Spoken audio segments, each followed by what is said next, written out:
এই দলীয় পতাকা উত্তোলনের স্থানে চলে আসবেন। আমাদের মধ্যে রয়েছেন আফরাজুল এর স্ত্রী এবং মহিলা, তারা যদি এসে থাকেন চলে আসুন।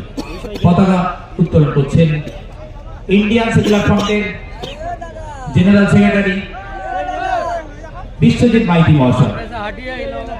ইনকলাব জিন্দাবাদ, আইএসএফ জিন্দাবাদ, নওশাদ ভাইজান জিন্দাবাদ, আইএসএফ জিন্দাবাদ, আইএসএফ জিন্দাবাদ, ইন্ডিয়ান সেকুলার ফ্রন্ট জিন্দাবাদ, ইন্ডিয়ান সেকুলার ফ্রন্ট জিন্দাবাদ, বিধায়ক নওশাদ সিদ্দিকী ভাইজান জিন্দাবাদ, বিধায়ক নওশাদ সিদ্দিকী ভাইজান জিন্দাবাদ, আইএসএফ জিন্দাবাদ, আইএসএফ জিন্দাবাদ। দলীয় পতাকা উত্তোলনের মাধ্যমে আমাদের সভার কাজ শুরু হলো।